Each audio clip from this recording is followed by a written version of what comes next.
चलिए अब आपको सीधे लिए चलते हैं राजधानी जयपुर पीसीसी कार्यालय, जहां अहमद पटेल की श्रद्धांजलि सभा का इस वक्त आयोजन चल रहा है।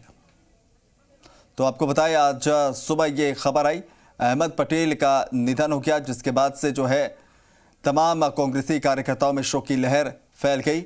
एक बड़े कद के नेता अहमद पटेल माने जाते हैं, खासतौर पर सोनिया गांधी के राजनीतिक सलाहकार रहे हैं और हमेशा मुश्किल की घड़ी में कांग्रेस को उन्होंने उबारा है। और यही वजह है कि देश भर में जो कांग्रेसी कार्यकर्ता हैं वो इस वक्त श्रद्धांजलि दे रहे हैं। राजस्थान की बात करें तो पीसीसी में इस वक्त श्रद्धांजलि सभा का आयोजन किया गया है, कार्यक्रम का आयोजन है और पूरे जो दूसरे कार्यक्रम आज होने थे प्रदेश भर में कांग्रेस के, सबको रद्द कर दिया गया है। सुशांत पारिक हमारे साथ जुड़ गए हैं लाइव इस वक्त, उनका रुख करते हैं। सुशांत, आज जो पीसीसी में आयोजन इस वक्त हो रहा है श्रद्धांजलि सभा का, कौन कौन से लोग वहां पर पहुंचे हुए हैं?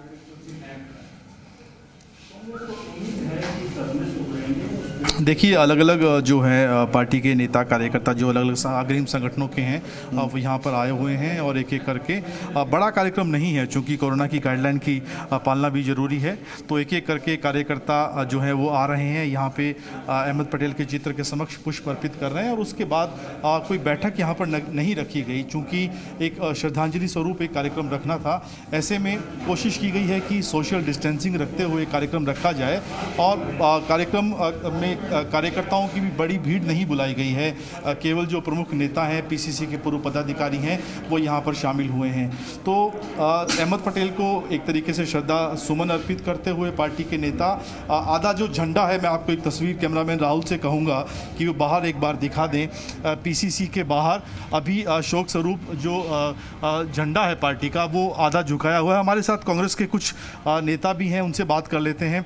डॉक्टर साहब, किस तरीके से याद करते हैं आज अहमद पटेल को श्रद्धांजलि सभा भी हुई है? जहाँ तक पटेल साहब की बात है, मैं उनसे करीब आज से 8 साल पहले मिला था और बड़े शांत स्वभाव के वो नेता थे और बड़े गंभीर प्रकृति के थे। और मेरा मानना ये कि कांग्रेस में उनके जाने के बाद एक इस तरह का सिस्टम ख़त्म हो गया, जिस तरह कहा जा सकता है कि ऑटोमोबाइल सेक्टर में जिस तरह से गाड़ी में फ़िल्टर काम करता है, उन्होंने राजनीति में वो फिल्ट्रेशन लीडरशिप के लिए किया।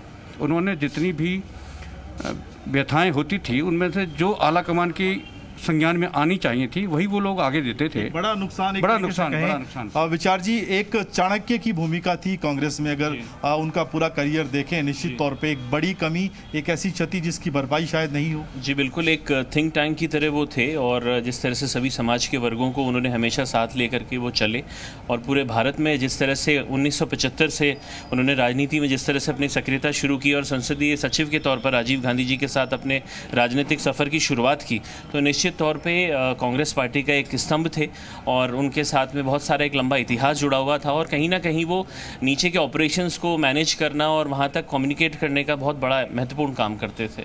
खानू खान जी, अगर अहमद पटेल के साथ कोई ऐसा संस्मरण आप सुना सकें जो आपकी हाल फिलहाल उनसे बातचीत हुई, क्योंकि पार्टी को इस समय उनकी सबसे ज़्यादा ज़रूरत थी। देखिए, कई बार उनके साथ काम करने का मौका मिला, लेकिन इस विधानसभा में जब मौका मिला, जो रात को 3:30 बजे जब वो खाने के लिए आते थे, तो वो लोग खाने का टाइम होगा 3:30 रात को 3:30 बजे। तो मैंने कहा सर खाने का टाइम तो अब हुआ ही नहीं। बोले अब खाने का टाइम हुआ। करीबन वो तहज्जुद यानी रात की नमाज सुबह 4 बजे पढ़ के और फजर पढ़ के सोते। और वर्किंग स्टाइल ये थी, कई बार काम करते और करते करते जैसे आँख बंद हो रही हो या लोग कहते कि नहीं आप बोलते जाइए, मैं सुन रहा हूँ आपकी। तो इस विधानसभा में भी और बिहार में भी, गुजरात में, अहमदाबाद में भी उनके साथ काम करने को मिला। उनका हर काम ऐसा कोई नहीं है जो उनकी क्षति को कभी पूर्ण नहीं की जा सकती, लेकिन डेडिकेटेड थे वो ढूंढना। कागजी साहब हमारे साथ हैं, प्रदेश कांग्रेस में जो अल्पसंख्यक हैं उसके चेयरमैन। कागजी साहब, क्षति तो ऐसी है जिसकी भरपाई नहीं हो सकती, क्योंकि लंबे समय से जिस तरीके से स्वास्थ्य उनका खराब था, दुआएं कर रहे थे, लेकिन कामयाब नहीं हुई। अब उनकी लेगेसी जो है कार्यकर्ता के तौर पर आप कैसे आगे देख रहे हैं? सबसे पहले तो मैं राजस्थान प्रदेश कांग्रेस कमेटी अल्पसंख्यक विभाग की तरफ से उनको खास अकीदत पेश करता हूँ। मैं अहमद भाई के लिए एक ही शब्द कहना चाहूँगा कि वो चलती फिरती यूनिवर्सिटी थी राजनीति की। और जैसे बिल्कुल सुशांत, ये वाजिब बात है कि चलती फिरती यूनिवर्सिटी थे और उनसे सियासत में तमाम लोगों को बहुत कुछ सीखने को मिला, चाहे वो कांग्रेस के वर्कर हों या फिर गैर कांग्रेसी जो नेता है, उन्होंने भी बहुत कुछ सीखा है। खैर, बहुत बहुत शुक्रिया इस तमाम जानकारी को हम तक पहुंचाने के लिए। फिलहाल एक छोटा सा ब्रेक, जल्द हाजिर होंगे।